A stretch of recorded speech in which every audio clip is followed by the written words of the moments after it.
अस्सलाम वालेकुम my YouTube family, कैसे हैं आप सब। उम्मीद करते बिल्कुल ठीक ठाक होंगे, अपने घर में खुशआबाद होंगे। बच्चों के साथ छत पे बैठी हुई थी तो आसमान में जो है ना मुझे 3-4 जो है ना ऐसे पतंगे नज़र आई। तो मुझे ना आसमान में जो उड़ती बड़ी प्यारी लगती है, तो मैंने बस छोटा सा इसका कैप्चर ले लिया। और मेरा जो बेटा है ना, ये जैसे जैसे बड़ा हो रहा है ना, काफ़ी शरारती भी हो गया है। तो बस इसकी जो छोटी छोटी शरारतें हैं, क्यूट क्यूट सी शरारतें हैं, मैं इसके साथ बस ऐसे खेलती रहती हूँ। बच्चों के साथ सारा दिन कैसे गुजरता है कुछ पता ही नहीं चलता। और जब मेरी शादी हुई थी तो फिर सारा दिन ऐसे गुजरता था कि जैसे पता नहीं पूरा एक महीने का हो गया एक दिन। लेकिन अब अल्हम्दुलिल्लाह 3 बच्चे हैं मेरे, तो मुझे बहुत ही जो है ना मज़ा आता है इनके साथ सारा दिन स्पेंड करने में। तंग भी करते हैं, शरारतें भी करते हैं, सारी बच्चे हैं, बचपना है उनमें। और ये दोनों बहन भाई आपस में खेल रहे थे, तो मैंने क्या किया कि फटाफट से सोचा कि अपनी दुआ की जो है ना वो कपड़े चेंज कर दूँ। क्योंकि वो आपको पता ही है, छोटे बच्चे जो होते हैं जब वो खेलते हैं या जैसे जैसे बच्चा थोड़ा सा ग्रो करता है तो राले वगैरह फेंकते हैं। और वैसे भी जो है ना, मतलब आई डोंट नो कि बच्चों के साथ, लेकिन ये होता है, सभी बच्चे करते हैं। तो फिर उसने अपनी जो है ना कपड़े थोड़े से डर्टी कर लिए थे, तो मैंने यहाँ पे सोचा कि उसके हाथ मुँह जो है ना अच्छी तरह से वॉश करके ना, तो उसका जो है ना कपड़े जो है ना साफ़ करवा देती हूँ। ये वाला जो ड्रेस है ना, ये मेरी बावज ने दिलाया था मुझे जब हम शादी पे गए थे ना रावलपिंडी। तो उसका भी मैंने आपके साथ कुछ वीडियोज़ मैंने आपके साथ शेयर की थी। तो मेरी जो भाभी है ना, उन्होंने मुझे ये ड्रेस दिलाई थी मेरी बेटी के लिए कि फ़र्स्ट टाइम आई है दुआ हमारे घर, तो दुआ को ना मतलब कि न्यू वाली ड्रेस दिलाते हैं। इवन मैं पहले भी कई दफ़ा जा चुकी हूँ अपनी खाला के घर, लेकिन ये था कि जब दुआ पैदा हुई थी, दुआ के पैदा होने के बाद हम लोग ना फ़र्स्ट टाइम गए थे उनके घर ना, मतलब दुआ फ़र्स्ट टाइम गई थी। तो ये सूट उन्होंने दिलाया था, बहुत ही प्यारा कलर था इसका, मैरून शेड में। और मैंने फटाफट से अपनी बेटी को जो है ना तिब्बत क्रीम लगाई। तिब्बत क्रीम जो है ना, आई थिंक कि बच्चों की स्किन के लिए ना बेस्ट रहती है। मेरे तीनों बच्चों को मैं यही यूज़ करती हूँ शुरू से। इवन मेरी जो मामा है ना, वो भी हमें ये वाली क्रीम लगाती थी। तो खैर, यहाँ पे मेरी दुआ बिल्कुल रेडी हो गई थी।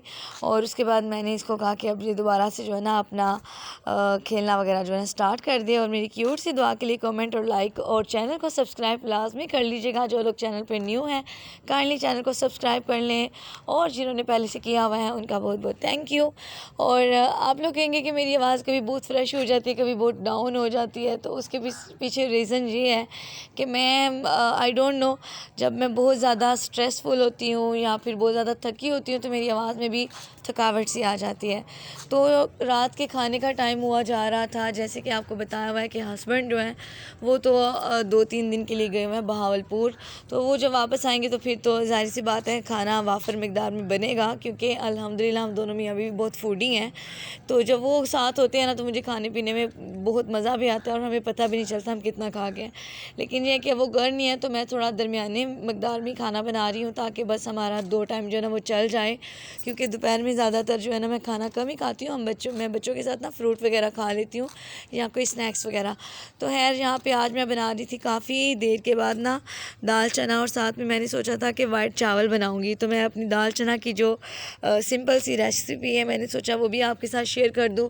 अक्सर लोग क्या करते हैं, मसाले वगैरह की बुनाई करते हैं और साथ में ना साथ ही मतलब कि दाल को बॉयल करके या फिर उसको वैसे ही डाल के वेट लगवा देते हैं। लेकिन मुझे इस तरह दाल पसंद नहीं है। वो अगर रोटी वगैरह के साथ हो तो फिर मैं बनाती हूँ, अदरवाइज़ मैं इस तरह से दाल चावल बनाती हूँ कि लहसुन अदरक का पेस्ट बना लेती हूँ, टमाटर हरी मिर्च को डाल के अपने सारे स्पाइसेस शामिल करती हूँ और ज़रूरत के मुताबिक पानी शामिल करके तो मैं वेट लगा देती हूँ। और जैसे ही दाल का वेट लगता है तो उसको जो है ना ज़ीरे और लहसुन के साथ ना तड़का लगाती हूँ, और बहुत ही मज़ेदार चटपटी सी दाल बनती है।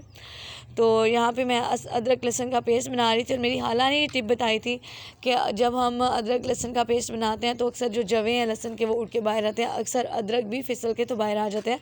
तो करना क्या चाहिए कि थोड़ा सा नमक आप शामिल करके फिर इसका पेस्ट बनाएं, तो बहुत ही आसानी से बन जाता है और झटपट बन जाता है। तो यहाँ पे अब मैं अपनी जो है ना दाल चना को वेट लगाने वाली थी, क्योंकि स्पेशली मेरे घर में जब दाल चावल बनते हैं ना, तो दाल जो है वो बच भी जाती है। तो मैं आज इसलिए कम बना रही हूँ क्योंकि मियाँ तो घर नहीं है, मैंने और मेरे बच्चों ने खानी है।